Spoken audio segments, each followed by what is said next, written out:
Bonjour mes petits chats, avec un S comme le chat de l'aiguille. Aujourd'hui, je vais vous apprendre comment faire de très belles fronces pour coudre de jolies choses comme ça ou comme ça. Si vous ne me connaissez pas, je suis spécialisée en confection sur mesure, flou et tailleur, ainsi que prof de couture à domicile. Donc, comme prévu, nous allons détailler les 3 méthodes pour réaliser des fronces et je vous donnerai mes astuces de chef pour ne plus commettre d'erreurs. Alors ici, je vous présente la première méthode qui consiste à faire tout simplement un petit zigzag.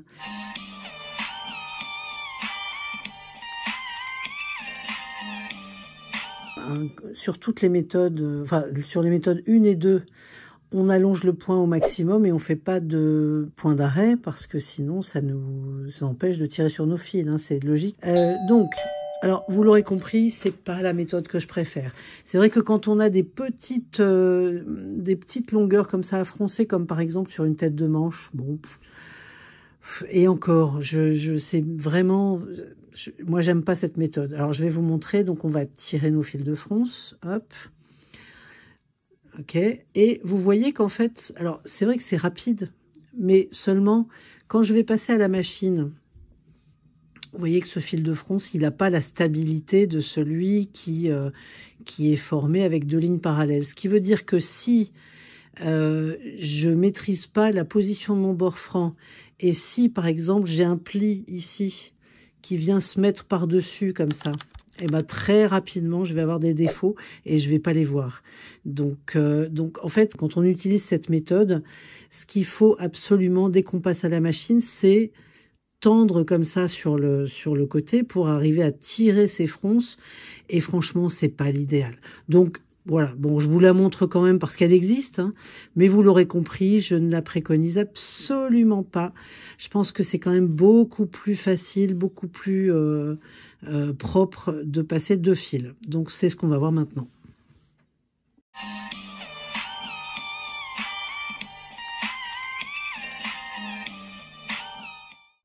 Alors, pour piquer mes 2 fils de fronce, je me place dans un premier temps à 5 mm du bord. J'ai allongé ma longueur de point à 5 au maximum et je ne fais pas de point d'arrêt pour pouvoir tirer mes fils de fronce. Je vais jusqu'au bout et je laisse une longueur de fil.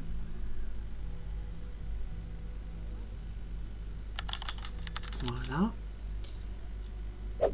Ensuite, je me place à 1 cm de la première couture que je viens d'effectuer, c'est-à-dire à 1,5 du bord franc.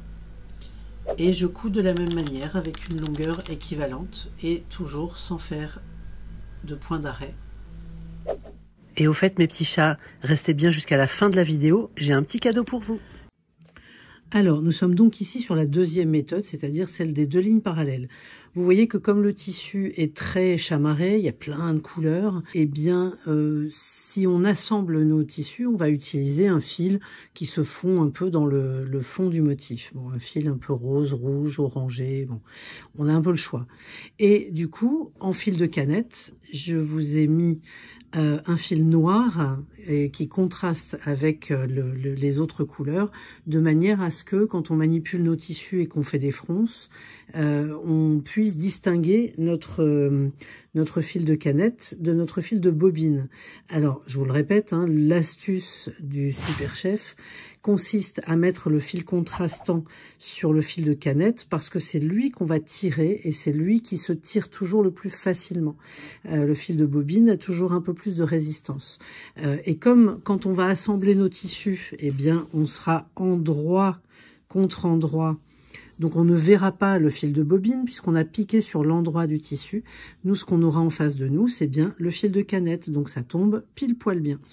Alors, donc là, je vous ai préparé un petit coupon ici qui fait 25 cm de long et celui-ci fait 50. Donc je vais vous montrer les 2 méthodes, enfin les 2 taux de fronce, on va dire, les plus courants.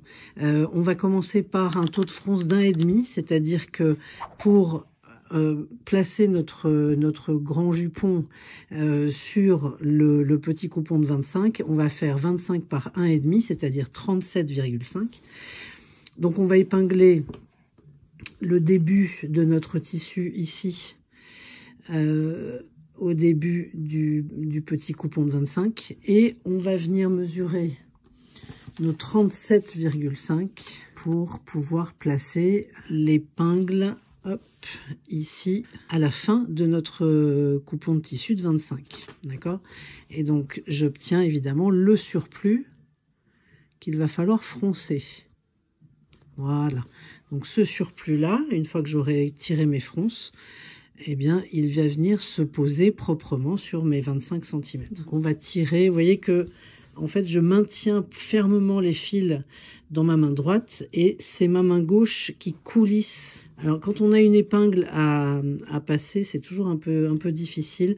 Et c'est pour ça que je vous montrerai tout à l'heure ma méthode pour froncer quand on doit épingler par quart, par exemple, soit sur un tour de taille, soit le long d'une manche. Mais je vous en parlerai dans l'étape suivante. Donc là, on fronce des deux côtés. Maintenant que c'est la main gauche qui tient les fils, eh bien, c'est la main droite qui fait coulisser pour former les fronces. Alors, il vaut toujours mieux froncer beaucoup et d'étendre ensuite pour faire la répartition des fronces, plutôt que d'essayer de tout faire en même temps. C'est-à-dire que là, par exemple, j'ai beaucoup de fronces. J'en ai beaucoup plus que mon coupon de 25 qui est ici. Donc maintenant, je vais pouvoir détendre mes fronces pour venir faire une jolie répartition et me placer sur la longueur de 25 qui est prévue au départ. Hop, donc on répartit, on détend un petit peu le surplus de fronce. Et une fois qu'on a la bonne longueur, on essaye de bien équilibrer tout ça pour que ça soit joli, que ça soit harmonieux. Voilà, et une fois que c'est fait, on vient épingler. Alors là, comme c'est pour vous montrer, je vais simplement épingler pour vous montrer le résultat, parce qu'ensuite on va l'enlever pour pouvoir vous montrer les fronces avec un taux de fronce de 2, c'est-à-dire qu'on va multiplier par 2 la largeur du coupon à froncer. Donc on va froncer 50 cm sur 25. Et donc c'est pour ça qu'il faut que je puisse l'enlever facilement pour passer à la deuxième étape. Alors, si je retourne tout ça, hop, pour vous montrer ce que ça donne.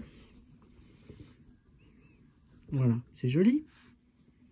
Ça fait comme une petite robe, ça tombe bien, le printemps arrive, il est encore un peu timide, mais il arrive, et donc on va commencer à pouvoir coudre des petites choses comme ça, toutes jolies. Voilà, donc là, il y en a pas énormément de fronces, mais dans l'ensemble, un 50, c'est plutôt fréquent. C'est le taux de fronce le plus courant. Mais on peut aussi vouloir froncer beaucoup plus. Alors, beaucoup trop, c'est pas non plus ce qu'on va souhaiter faire. On fronce énormément quand on fait, par exemple, des robes 18e, là, d'accord. Mais c'est pas la même méthode. Et ça sera la méthode numéro 3. On va pas trop anticiper. Pour l'instant, on est toujours sur la méthode numéro 2. C'est-à-dire les deux fils de fronce parallèles. Hop. Et donc, on va venir chercher, pour le coup, l'extrémité de notre jupon, entre guillemets, puisque hop, il fait bien 50 cm de long pour 25 cm sur l'autre morceau. Donc, on fronce beaucoup. On tire très fort sur ces fils. Tac. Et alors, une autre astuce que je vais vous délivrer maintenant. Oui, parce que là, j'ai beaucoup froncé et donc il va falloir détendre. Une autre astuce consiste à bloquer le premier fil de fronce. Alors, le premier ou celui de la fin, vous faites comme vous voulez. Hein, il n'y a pas d'obligation. Mais c'est juste qu'ici, voilà, on va bloquer notre fil en faisant des 8, comme ceci, autour de notre épingle. Et comme ça, on va pouvoir détendre de l'autre côté sans perdre nos fils. Vous voyez, parce que ça arrive souvent aussi. On tire, on détend, et puis finalement, le fil de fronce s'en va et on n'a plus qu'à tout recommencer. Donc là, au moins, on est sécurisé. Vous voyez, et on peut manipuler notre tissu beaucoup plus facilement, parce que là, il faut quand même bien le détendre et bien répartir pour arriver, hop, à la bonne longueur. Donc là, pour l'instant, ma répartition n'est pas faite. C'est pas grave, on la fera après, d'accord ? Donc là, a priori, on a quelque chose qui est pas mal. En termes de longueur, on est pas mal. Et maintenant, je peux du coup bloquer celui-ci de la même manière autour de mon épingle pour pouvoir procéder à ma répartition. Si je fais pas ça, j'ai besoin de mes deux mains pour faire la répartition correctement, pour que mes fronts soient bien équilibrés. Et donc, si je suis occupée à tenir mes fils pour pas qu'ils s'en aillent, bah, je suis un peu handicapée, voyez. Donc là, mes fils sont coincés des deux côtés. Je vais pouvoir tranquillement faire ma répartition à l'aide de mes deux mains pour avoir quelque chose de bien équilibré. Bon, là, on est pas mal. Hop, on va venir épingler ici. Et voilà, donc on va réépingler comme tout à l'heure, comme si c'était cousu. Donc vous voyez que j'ai mon premier fil de fronce ici qui est à 0,5 du bord. Mon deuxième fil de fronce qui est à 1 du premier, c'est-à-dire à 1,5 du bord.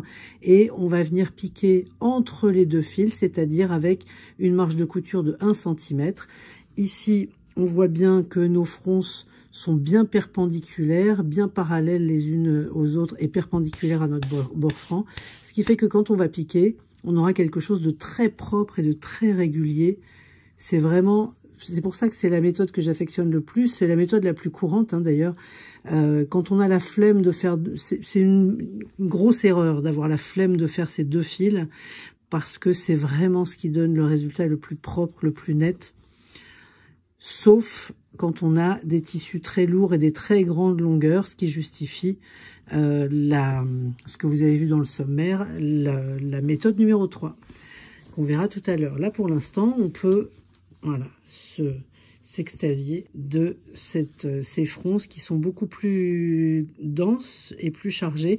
Alors, encore une fois, hein, sur un tissu léger comme ça, c'est joli comme tout. On peut augmenter le taux de fronce sans que ça soit gênant, sans que ça déforme le vêtement, parce qu'on est sur une petite popeline légère, c'est mignon comme tout. Voilà. Mais si le tissu est un peu plus lourd, on va éviter les taux de fronce qui vont jusqu'à 2, parce que ça risque de rester en volume et d'être un peu moins harmonieux, un peu moins joli. Après, encore une fois, hein, tout dépend ce que vous souhaitez faire, quel est votre goût, quel est l'effet recherché. Quand on fait des costumes d'époque, par exemple, ou des costumes traditionnels, bah, on aime bien avoir beaucoup de fronces.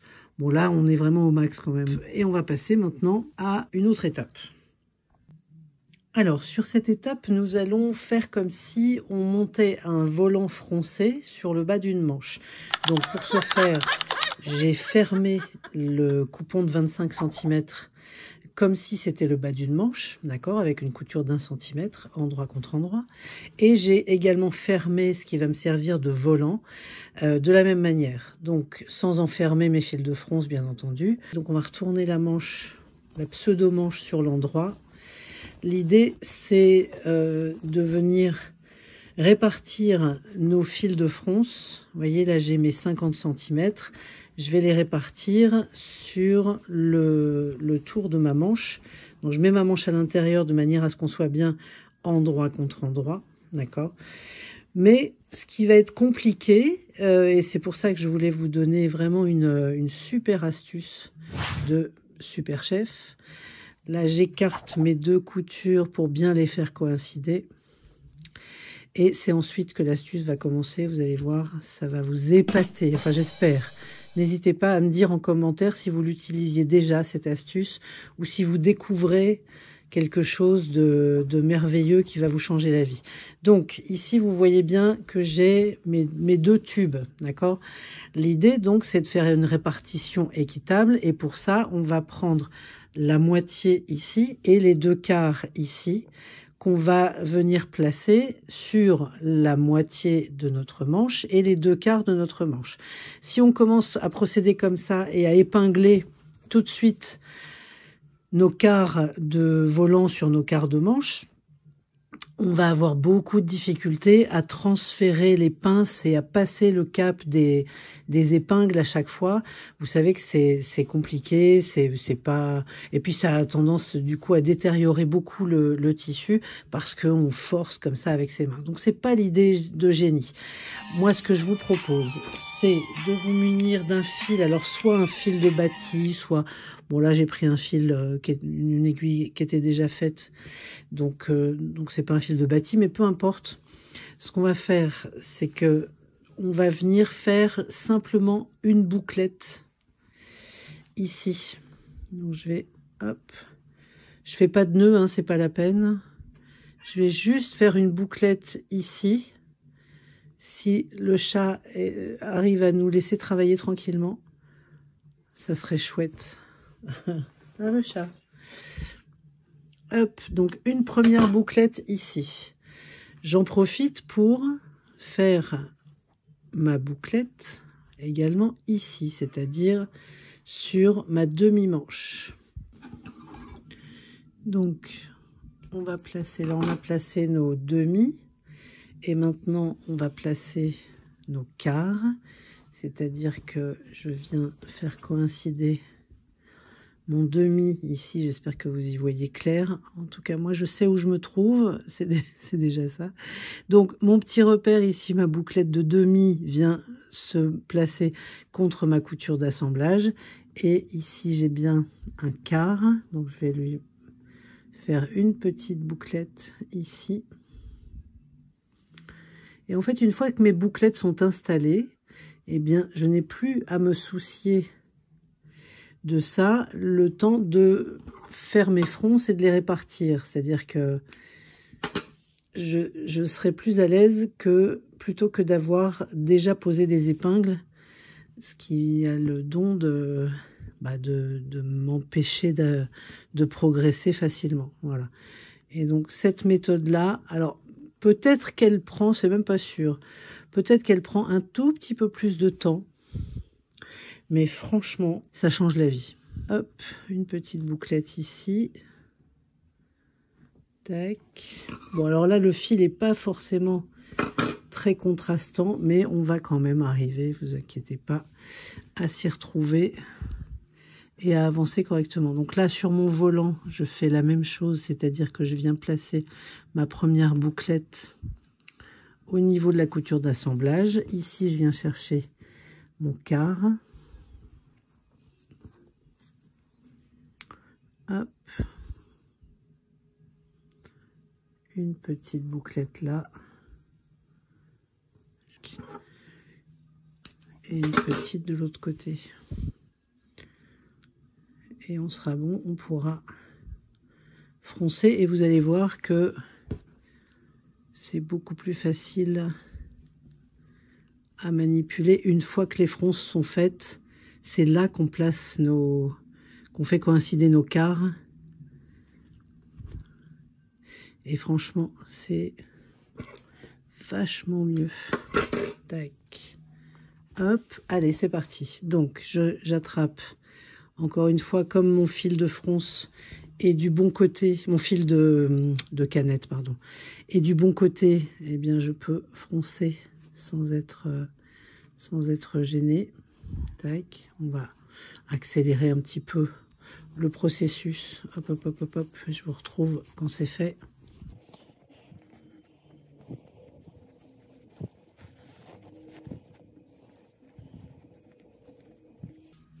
Donc ici, vous voyez que j'ai un quart. Là, j'ai mon demi.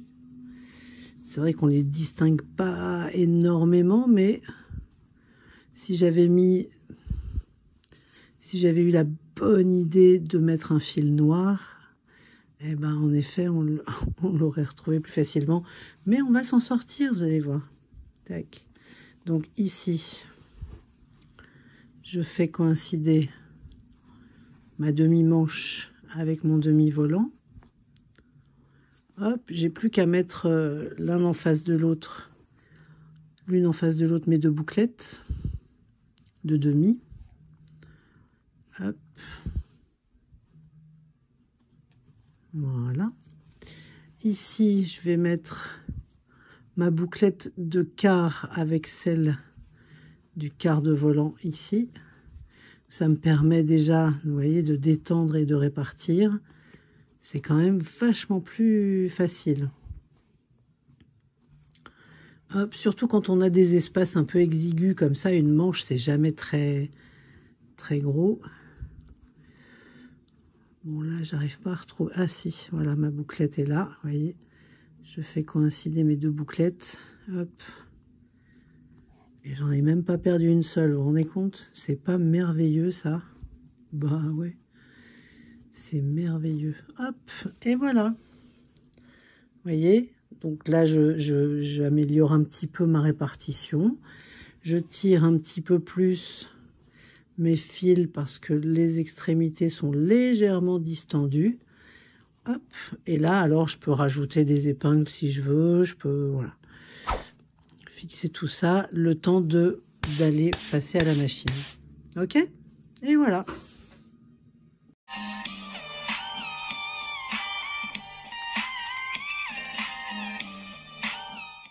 Alors, nous allons maintenant aborder la méthode numéro 3, qui consiste à passer un fil de fronce à l'aide d'un cordonnet.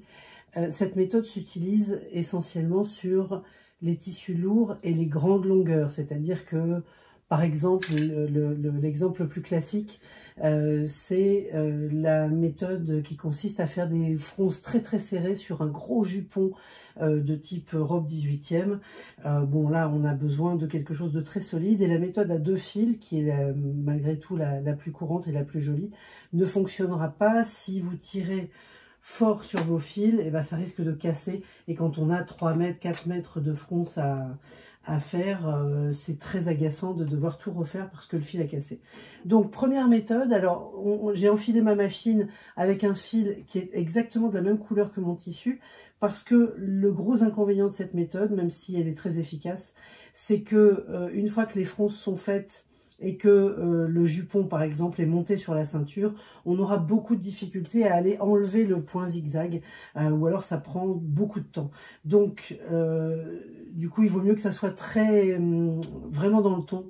Alors première technique, première astuce surtout, parce que cette méthode, je l'ai expérimentée un certain nombre de fois, et je m'aperçois que quand on fait un nœud sur le fil cordonnet afin de le retenir avec un point d'arrêt au début du zigzag, souvent le nœud n'est pas assez gros, le zigzag n'est pas assez serré, enfin bon, et on risque de le perdre. Donc j'ai enfilé une aiguille, je vais rentrer puis sortir mon cordonnet au tout début de ma couture, ensuite j'enlève l'aiguille, j'en ai plus besoin. Et là, ça va me permettre de faire un gros nœud. Et même s'il n'est pas assez efficace, s'il n'est pas assez gros, eh bien, il sera au moins retenu par la fibre du tissu. Voilà. Ensuite, je pose le début de ma ligne à froncer sous le pied de biche. Je passe mon cordonnet dans l'encoche du pied de biche de manière à ce qu'il soit calé sur la petite encoche centrale de mon pied. Ce qui fait que tout au long de ma couture, ma main droite va faire comme une espèce de guide, de manière à ce que mon fil soit surélevé et qu'il reste dans la même position tout au long de ma couture, d'accord? C'est ce qui sert de guide. C'est comme si j'avais un guide machine ici, sauf que c'est moi qui sert de guide. Je fais un point d'arrêt au début de mon zigzag, donc je l'ai déclenché ici automatiquement, et puis ensuite la main gauche va guider le tissu pour qu'on soit vraiment en ligne droite, et on va froncer comme ça jusqu'au bout. Alors c'est parti. Donc là pour l'instant c'est le point d'arrêt, voilà, et là on est parti. Donc moi je regarde mon bord franc pour qu'il soit toujours aligné à droite de mon pied de biche. Ma main gauche permet d'avancer sans que le tissu ne se mette de travers. Ma main droite reste vraiment statique. Il faut vraiment qu'elle soit figée dans la même position, de manière à ce que l'aiguille vienne piquer de part et d'autre, sans piquer sur le cordonnet. Et vous voyez que après quelques centimètres de couture, si je commence déjà à tirer sur mon cordonnet, je ne sais pas si vous voyez bien, les fronces commencent déjà à se former à l'arrière de ma couture. Donc vous voyez que le cordonnet est resté souple. Et je vais comme ça jusqu'au bout.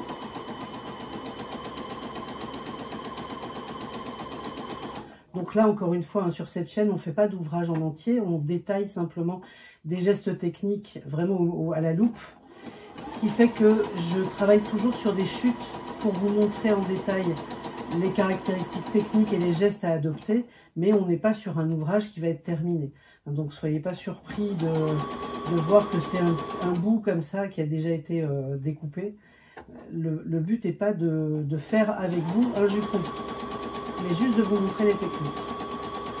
Voilà, donc là on va s'arrêter là, on va déclencher le point d'arrêt final. Hop. Ensuite, contrairement à la méthode numéro 2, du coup, comme j'ai fait un point d'arrêt, je n'ai pas besoin de garder une longueur de fil pour tirer mes fils, puisque c'est le cordonnet qui va être tiré. Et vous voyez que ici, quand je tire, le cordonnet est suffisamment solide pour constituer des fronces très serrées. Voilà, si je veux obtenir cet effet, eh bien, je peux... voilà.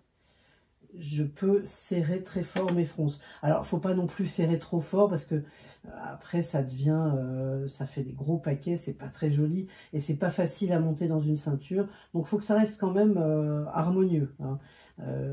Mais voilà, ça nous permet de tirer facilement sur des grandes longueurs de tissu et sur des tissus lourds, bien plus lourds que celui-ci. Voilà, des tissus d'ameublement, par exemple, c'est là-dedans qu'on fait beaucoup de costumes d'époque. Donc ça peut être intéressant. Et alors, que penser de ce pied fronceur? Eh bien, comme toutes les carabistouilles qu'on essaie de vous vendre, ce pied est une erreur à mon sens. Il manque de précision.